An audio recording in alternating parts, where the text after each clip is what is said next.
Friends, आपका स्वागत है हमारे YouTube channel Vishnu coaching centre पे। जैसा कि आपको पता है कि हमने सारी चीज़ें पढ़ ली हैं। कुछ टॉपिक जैसे calculation of new profit sharing ratio, calculation of sacrificing ratio, लाभ हानि अनुपात कैसे निकालते हैं, त्याग अनुपात कैसे निकालते हैं। अब तीसरा पॉइंट था आपका गुडविल। तो आज हम गुडविल के बारे में पढ़ेंगे। कुछ इंपॉर्टेंट रूल्स हैं वो देखेंगे और टाइप्स देखेंगे, ख्याति होती क्या है ये समझेंगे। देखिए, ख्याति की बात करूँ मैं तो ख्याति जो है वो एक इनटेंजिबल एसेट्स है। ठीक है, कौन सा एसेट्स है? इनटेंजिबल एसेट्स, जिसको बोलते हैं अमूर्त संपत्ति। अमूर्त संपत्ति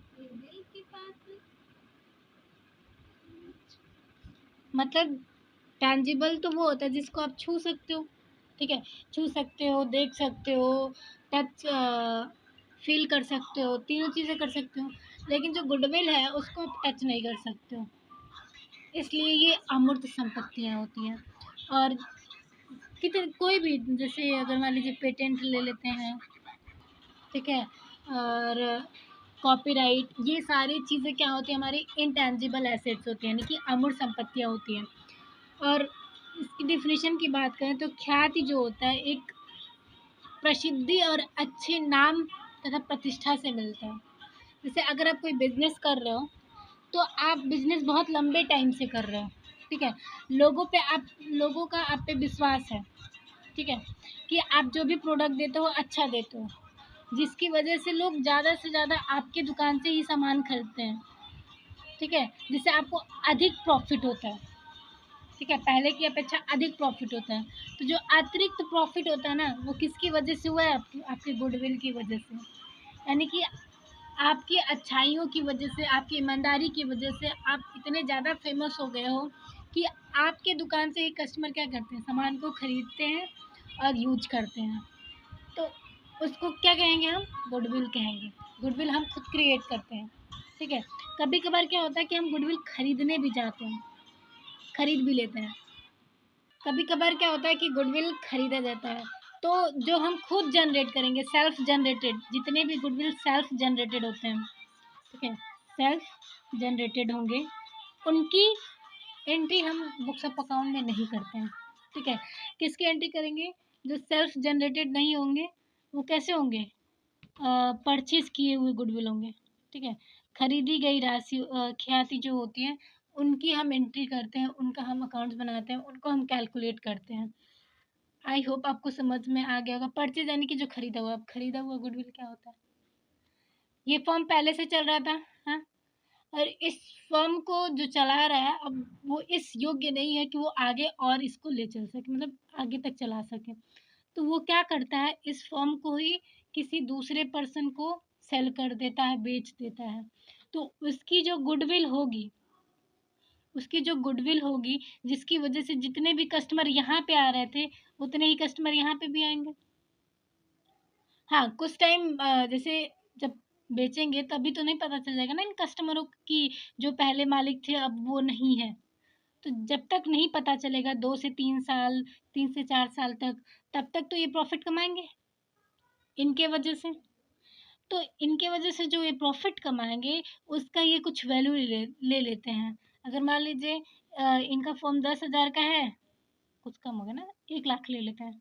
ठीक है, 1 लाख का है और इन्होंने कितने ये बोले कि आप मेरा गुडविल भी लेंगे, यानी कि जो जितने भी कस्टमर हमारे यहाँ आते थे वो आपके यहाँ भी आएंगे, प्लस वो भी कस्टमर आएंगे जो आपको जानते हैं। तो इसकी वजह से आपको ज़्यादा प्रॉफिट होगा। तो जो आप मेरी गुडविल की वजह से कमा रहे हैं उसका मुझे लगभग आपसे 20,000 रुपये चाहिए। ठीक है, तो 1,20,000 इनको चुकाना पड़ेगा। ये जो 20,000 एक्स्ट्रा चुकाना पड़ रहा है इस फर्म की वैल्यू से, ये जो 20,000 है इनकी गुडविल की वैल्यू है। ये अगर हमें कैलकुलेट करना होता है तो हम कैसे कैलकुलेट करेंगे? इसके कुछ मेथड्स हैं। ठीक है, जिसको हम जानेंगे और समझेंगे। आई होप आपको परचेज गुडविल और self generated goodwill, self generated मतलब जो खुद जनरेट करते हैं अपनी ईमानदारी की वजह से, अपनी अच्छाई से, जो खुद फर्म क्या करता है? गुडविल जनरेट करता है, उसी को क्या कहते हैं? Self generated goodwill. अब देखिए ख्याति के प्रकार बहुत अच्छे अच्छे हैं। जैसे लिखा है कि बिल्ली की प्रकृति की ख्याति, दूसरा लिखा है कुत्ते की प्रकृति की ख्याति, तीसरा लिखा है चूहे की प्रकृति की ख्याति, और चौथा लिखा है खरगोश की प्रकृति की ख्याति। अब बिल्ली क्या करती है, बिल्ली क्या करती है पता है आपको? चूहे की ख्याति और खरगोश की ख्याति, मतलब यहाँ पे ये हो रहा है कि बिल्ली बिल्ली कुत्ते और चूहे खरगोश जो है ना, ये कस्टमर की जाति बताता है कि कस्टमर कैसे कैसे होते हैं। तो बिल्ली क्या करती है कि घर में जाती है, ठीक है, घर में जाती है तो उस घर का मालिक हो या ना हो, वो उस पुराने घर को ही पसंद करती है जहाँ से वो खाती पीती है। तो इस टाइप के कस्टमर, चाहे उस कस्टमर उस फर्म का मालिक हो या ना हो, वो उसी दुकान में जाते हैं। तो उसको कहते हैं बिल्ली की प्रकृति की ख्याति। दूसरा कुत्ते की प्रकृति की ख्याति, कुत्ता अपने मालिक के प्रति क्या होता है, वफादार होता है, मतलब अपने जहाँ मालिक जाएगा वहीं हम जाएंगे। तो ये जो होती है जहाँ मालिक जाएगा, यानी कि ये फॉर्म छोड़ के इस फॉर्म में गया तो इस फॉर्म में ये जितने भी कस्टमर होंगे इस फॉर्म में जाएंगे, अगर इस फॉर्म से कहीं और गया, यहाँ गया तो फिर यहाँ पे चले आएंगे। तो इस टाइप के जो होते हैं वो कुत्ते की प्रकृति के होते हैं। दूसरा देखिए चूहे की प्रकृति, चूहा इन दोनों के विपरीत होता है, मतलब न बिल्ली के जैसा होता है न कुत्ते के जैसा। वो क्या करते हैं कि इधर उधर घूमता रहता है, इधर उधर मतलब उसका कोई विशेष पर्टिकुलर दृष्टिकोण नहीं होता कि नहीं इस फॉर्म में खरीद रहे हैं तो इसी फॉर्म में जाएंगे। उसको जहाँ का भी अच्छा लगता है वहाँ वहाँ पे वो खरीद लेता है, ठीक है। तो इसका कोई विशेष दुकान या फॉर्म या किसी विशेष मालिक से ऐसा कोई क्या बोलते हैं कनेक्शन नहीं होता है। तो यहाँ पे देखिए खरगोश, अब खरगोश की प्रकृति कैसी होती है, जो खरगोश का नेचर होता है वो अपने आसपास में ही रहना ज़्यादा पसंद करता है, मतलब आसपास की जगहों में जहाँ पे वो रहता है, तो वो अपने आसपास के दुकान पे जाना ज़्यादा पसंद करेगा। भले ही उस फॉर्म के मालिक कहीं दूर चले गए हैं, पास में है, इससे मतलब नहीं है। हाँ, आसपास की जो भी दुकानें हैं वो वहाँ पे जाना पसंद करेगा, ना कि जो दूर दुकान है वहाँ पे, ठीक है। जैसे मान लीजिए यहाँ पे कॉटन का दुकान है, यहाँ पे भी कॉटन का, तो पहले ये यहाँ जाएगा, अगर यहाँ नहीं मिलेगा तभी यहाँ जाएगा, नहीं तो ये यहीं पे जाएगा, क्योंकि ये खरगोश के नेचर का है, मतलब पास में जितनी भी चीज़ें हैं उस पर ज़्यादा फोकस रहता है। आई होप आपको ख्याति के प्रकार समझ में आ गए होंगे। जिनको नहीं समझ में आया होगा प्लीज़ एक बार इसको रिपीट करके देख लीजिएगा, आपको अच्छे से समझ में आएगा। और भाई बिल्ली का नेचर, कुत्ते का नेचर, चूहे का नेचर तो आप सब लोग भी जानते होंगे, ठीक है। ख्याति के मूल्यांकन की विधियाँ, देखिए 3 विधियाँ होती हैं इसकी, 3 विधियाँ। पहला है औसत लाभ विधि, दूसरा है अधिलाभ विधि और तीसरा है पूंजीकरण विधि। औसत लाभ विधि क्या होता है? औसत लाभ विधि यानी कि कुछ वर्षों का आपको लाभ दे देगा और उन कुछ वर्षों के लाभ को आपको ऐड करना है, फिर जितने भी वर्षों का दिया होता है उससे डिवाइड कर देंगे तो आपको औसत लाभ पता चल जाएगा, ठीक है। उसके अकॉर्डिंग आप गुडविल निकालेंगे। ये भी 2 टाइप के होते हैं, एक सरल जो कि सिंपल होते हैं, एक वेटेड।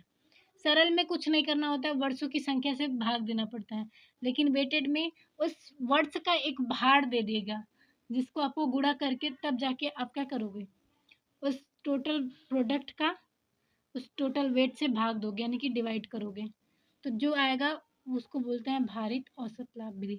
इस पे एक क्वेश्चन करेंगे और इन दोनों को हम अच्छे से समझेंगे नेक्स्ट वीडियो में, ठीक है। अभी बस ऐसे फार्मूला जान लीजिए, क्योंकि फार्मूला जानना ज़रूरी है, न कि पहले फार्मूला पता होगा तो क्वेश्चन अच्छे से हो जाएंगे। यहाँ पे देखिए, देखिए simple simple average profit method, मतलब इसमें क्या होता है कि सबसे पहले आपको कैलकुलेट करना है टोटल प्रॉफिट। टोटल प्रॉफिट कैसे कैसे कैलकुलेट होगा, जितना भी प्रॉफिट दिया है उसको ऐड कर लेंगे, ठीक है। जितना भी प्रॉफिट दिया है उसको ऐड करेंगे, जितना भी लॉस है उसको माइनस कर देंगे, तो टोटल प्रॉफिट आ जाएगा अपना। एवरेज प्रॉफिट कुल लाभ बटे वर्षों की संख्या, यानी कि टोटल लाभ को क्या करेंगे, जितने भी वर्ष का लाभ है उसको उससे डिवाइड कर देंगे तो आपका एवरेज प्रॉफिट आ जाएगा। गुडविल कैसे निकलेगा, जो एवरेज प्रॉफिट आएगा उससे मल्टीप्लाई कर देंगे जितने भी परचेज ईयर, मतलब कि जितने भी ईयर के लिए आपने क्रय किया है, ठीक है, उससे मल्टीप्लाई करेंगे तो गुडविल आ जाएगा आपका। दूसरी बात, भारित औसत विधि। भारित औसत विधि में क्या होता है, देखिए भारित औसत लाभ विधि बराबर कुल गुणनफल, यानी कि जो प्रोडक्ट आएगा वेट और प्रॉफिट को गुणा करने के बाद उसको क्या करेंगे, जितना भी टोटल वेट को ऐड करेंगे उससे डिवाइड करने पे जो भी आपके पास प्रॉफिट आएगा उसको भारित औसत लाभ कहेंगे। और प्लस इसका ख्यात निकालने के लिए भारित औसत लाभ को गुणा कर देते हैं क्रय वर्षों की संख्या से।